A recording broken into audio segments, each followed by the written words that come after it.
नमस्कार दोस्तों, आपके अपने YouTube चैनल झारखंड एजुकेशन में आपका स्वागत है। Computer science class 12 chapter class and object का ये सेवेंथ लेक्चर है। सेवेंथ और आखिरी लेक्चर है। और आखिरी लेक्चर में हम लोग जो टॉपिक कवर करेंगे वो है हमारा स्टैटिक डेटा मेंबर और static member function. Static data member क्या होता है और स्टैटिक मेंबर फंक्शन क्या होता है। सबसे पहले हम लोग देखते हैं what is static data member. ठीक है। सबसे पहले तो आपको ये समझना पड़ेगा डेटा मेंबर क्या होता है। जैसे कि आप जानते हैं कि आप जब क्लास को डिफाइन करते हैं तो क्लास और फिर क्लास का नाम लिखते हैं। जैसे मैंने लिखा क्लास और मैंने क्लास का नाम लिखा एक्स वाई जेड। इसके अंदर आप पब्लिक या प्राइवेट या प्रोटेक्टेड सेक्शन में, ठीक है, जो भी आप वेरिएबल बनाते हैं, जैसे मैंने लिखा इंट एक्स। ठीक है।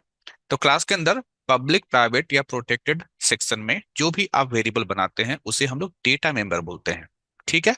लेकिन इसी डेटा मेंबर के आगे अगर मैं यहाँ पर इंट एक्स ना लिख करके अगर मैंने यहाँ ये लिखा होता, स्टैटिक कीवर्ड लगा देता मैं, स्टैटिक स्टैटिक इंट एक्स ऐसा, तो ये जो एक्स है ये मेरा तब स्टैटिक डेटा मेंबर कहलाता। यानी किसी भी डेटा मेंबर को स्टैटिक बनाने के लिए उसके डिक्लेरेशन के वक्त हम लोग पहले स्टैटिक कीवर्ड लगा देंगे तो हमारा वो डेटा मेंबर क्या कहलाएगा, हमारा वो data member static data member कहलाएगा। ठीक है। यहाँ लिखा हुआ भी है static data member are class member. Static data member जो होता है वो क्लास का मेंबर होता है that are declared using static keyword, जिसको हम लोग स्टैटिक कीवर्ड के साथ डिक्लेयर करते हैं। और स्टैटिक मेंबर है ना, स्टैटिक मेंबर या static data member has certain special characteristics. उसके कुछ कैरेक्टरिस्टिक्स होते हैं, कुछ प्रॉपर्टीज होते हैं स्टैटिक डेटा मेंबर के। वो क्या?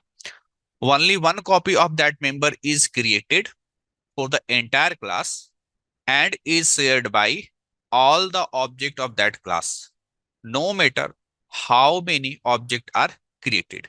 अब ये लाइन क्या कह रहा है इसको थोड़ा सा हम लोग आसानी से समझते हैं। मैं यहाँ पर एक क्लास बना रहा हूँ, क्लास एक्स वाई जेड।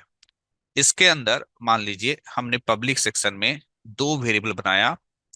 एक वेरिएबल बनाया इंट ए और एक वेरिएबल हमने बनाया स्टैटिक इंट बी। ठीक है। क्लास का डेफिनेशन बंद हुआ। मान लीजिए मैंने इस क्लास का दो ऑब्जेक्ट बनाया, एक्स वाई जेड, ए और बी। ठीक है। कि ए मेरा पहला ऑब्जेक्ट है और बी मेरा दूसरा ऑब्जेक्ट है। होता यह है कि जो हमारा नॉन स्टैटिक डेटा मेंबर होता है, मतलब जो स्टैटिक नहीं है, जैसे कि ये वेरिएबल है ना, ए नाम का जो वेरिएबल है ये मेरा नॉन स्टैटिक है। तो इस वेरिएबल का यानी इस नॉन स्टैटिक डेटा मेंबर का है ना, जो कि स्टैटिक नहीं है, उसका दो कॉपी तैयार होगा, एक पहले ऑब्जेक्ट के लिए और एक दूसरे ऑब्जेक्ट के लिए। लेकिन जो हमारा स्टैटिक डेटा मेंबर है जो कि यहाँ पर बी है, उसका दो कॉपी तैयार नहीं होगा। वो केवल एक ही रहेगा जिसको दोनों ऑब्जेक्ट क्या कर सकते हैं, शेयर कर सकते हैं या शेयर करते हैं। ठीक है, ध्यान से सुनना है कि जो डेटा मेंबर स्टैटिक नहीं होता है उसका कितना कॉपी बनता है, जितना ऑब्जेक्ट उतना कॉपी। लेकिन जो मेरा स्टैटिक डेटा मेंबर होता है उसका केवल एक ही कॉपी बनता है और वो सभी ऑब्जेक्ट के द्वारा शेयर कर लिया जाता है। यही बात यहाँ पर फर्स्ट पॉइंट में कहा गया है कि only one copy of that member is created for the entire class and is shared by all the object of that class no matter how many object are created। इससे फर्क नहीं पड़ता है कि आप कितना ऑब्जेक्ट बना रहे हो। आप 100 ऑब्जेक्ट भी बनाओगे ना तो जो स्टैटिक डेटा मेंबर है उसका एक ही कॉपी क्रिएट होगा। It is initialised before any object of this class is being created. Object creation से पहले है ना, ऑब्जेक्ट बनने से पहले ही जो है इसे हम लोग इनिशियलाइज कर देते हैं या इनिशियलाइज हो जाता है। Even before main function start, है ना। जैसे हम लोग जानते हैं ना कि हमारा जो है प्रोग्राम कहाँ से रन शुरू करता है, रन करना शुरू करता है मेन फंक्शन से। ठीक है। सी प्लस प्लस का प्रोग्राम कहाँ से रन करना शुरू करता है, मेन फंक्शन से। तो मेन फंक्शन के स्टार्ट होने से पहले ही हमारा जो है ना ये जो स्टैटिक डेटा मेंबर है ये इनिशियलाइज हो जाता है। ठीक है। तो चलिए हम लोग एक कंप्लीट कोड देखते हैं, ठीक है, स्टैटिक डेटा मेंबर को लेकर के। ये हमारा प्रोग्राम कोड है। यहाँ पर देखिए हमारे क्लास का नाम ए है और इसके पब्लिक सेक्शन में हमने एक स्टैटिक डेटा मेंबर बनाया है एक्स नाम का। ठीक, यहाँ पर देखिए यहाँ से यहाँ तक ये क्लास का डेफिनेशन खत्म हुआ। उसके बाद देखिए ध्यान देना आप, ये जो स्टैटिक डेटा मेंबर होता है ना इसको डिफाइन करना पड़ता है। ठीक है। इसको डिफाइन करना पड़ता है कहाँ, क्लास के बाहर। देखिए हम लोग यहाँ पर इस स्टैटिक डेटा मेंबर को डिफाइन कर रहे हैं। कैसे डिफाइन करते हैं? पहले उस स्टैटिक डेटा मेंबर का जो डेटा टाइप होता है जो कि इंट है उसे लिखते हैं, फिर हम लोग क्लास का नाम लिखते हैं क्योंकि ये इस क्लास का स्टैटिक डेटा मेंबर है, ठीक है। फिर क्लास का नाम लिखते हैं, स्कोप रेजोल्यूशन ऑपरेटर, फिर उस स्टैटिक डेटा मेंबर का नाम यानी एक्स, फिर इज इक्वल टू जो वेरिएबल आप देना चाहें, जो वैल्यू आप देना चाहें वो वैल्यू आप दे दीजिए। एक्स इक्वल टू 1 तो एक्स का वैल्यू 1 हो गया फिक्स। फिक्स नहीं कहेंगे, मतलब इसको 1 मिल गया, 1 से ये इनिशियलाइज हो। अब आते हैं हम लोग मेन फंक्शन के पास, ठीक है। मेन फंक्शन के पास जब आते हैं तो यहाँ पर देखिए ये जो कैपिटल ए है ये तो मेरा क्लास का नाम है, ठीक। और ये जो स्मॉल ए है, ये स्मॉल ए क्या है, ये मेरा ऑब्जेक्ट है, ठीक। ऑब्जेक्ट बन गया। अब यहाँ पर कह रहा है accessing static data member using the scope resolution operator, ठीक है। कैसे आप इसको एक्सेस करेंगे, आपको ऐसे लिखना पड़ेगा सी आउट ए स्कोप, है ना, ए स्कोप रेजोल्यूशन ऑपरेटर एक्स। और ये जो है आपको आउटपुट क्या देगा, ये आपको आउटपुट 1 देगा, ठीक है। तो देखिए एक साधारण डेटा मेंबर और एक स्टैटिक डेटा मेंबर में डिफरेंसेस है, चाहे आप यहाँ पर कोडिंग में देखिए चाहे उसका काम करने का तरीका देखिए, ठीक है। एक साधारण जो डेटा मेंबर होता है उसका कितना कॉपी बनता है, जितना ऑब्जेक्ट होता है उतना कॉपी बनता है। लेकिन स्टैटिक डेटा मेंबर का केवल एक ही कॉपी बनता है, भले ही जितना भी ऑब्जेक्ट आप बना लो। और स्टैटिक डेटा मेंबर को हम लोग को डिफाइन भी करना पड़ता है, और उसको अगर एक्सेस करना हो तो कुछ इस तरीके से हम लोग एक्सेस करते हैं। नाउ हमारा अगला जो टॉपिक है वो है हमारा स्टैटिक मेंबर फंक्शन। अभी आप लोग क्या पढ़ रहे थे, अभी आप लोग पढ़ रहे थे स्टैटिक डेटा मेंबर, मतलब जो वेरिएबल होता है उसको। अब हम लोग पढ़ने वाले हैं स्टैटिक मेंबर फंक्शन।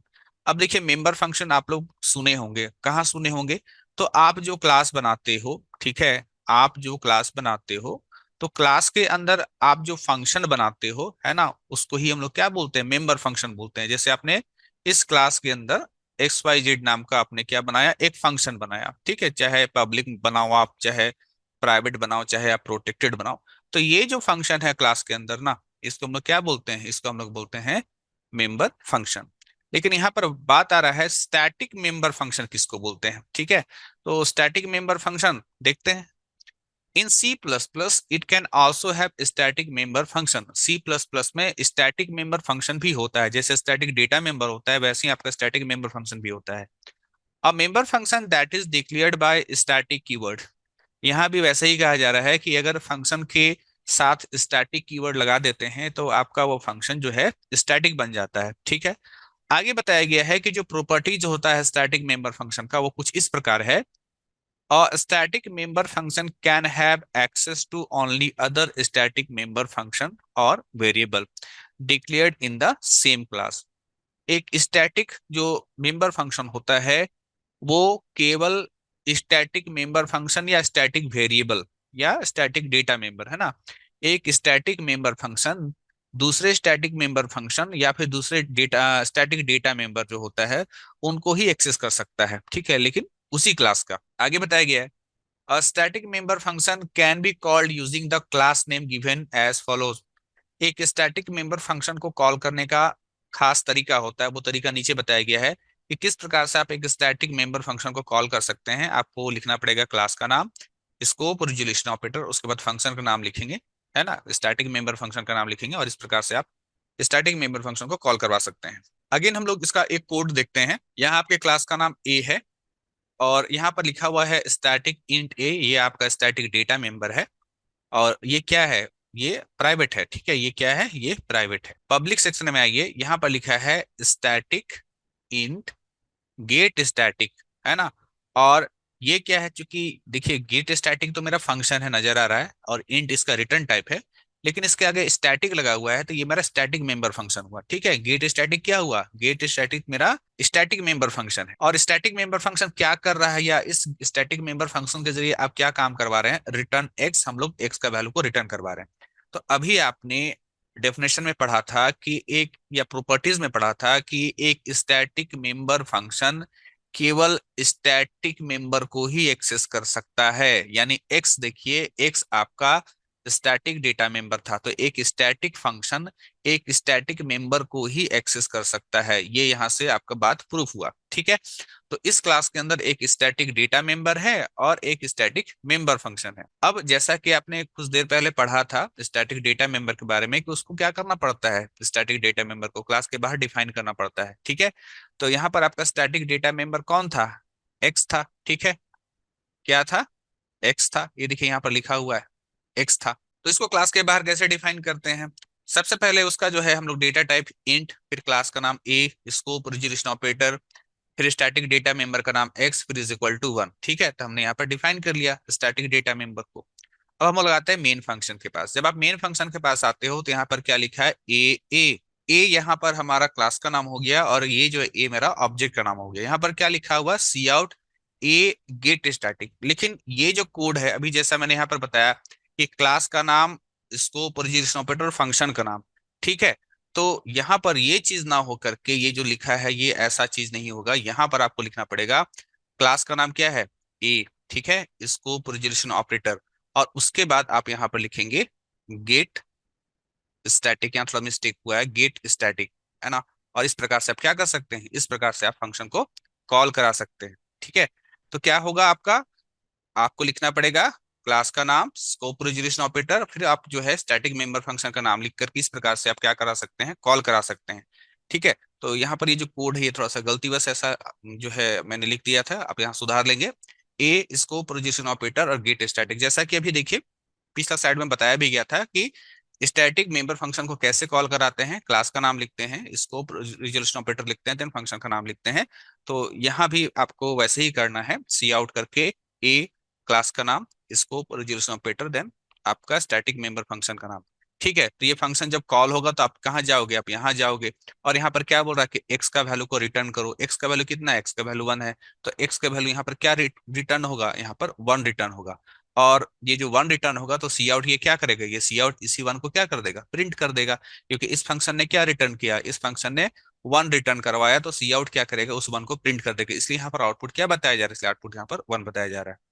तो क्लास एंड ऑब्जेक्ट का ये हम लोगों का आखिरी टॉपिक था, स्टैटिक डेटा मेंबर और स्टैटिक मेंबर फंक्शन।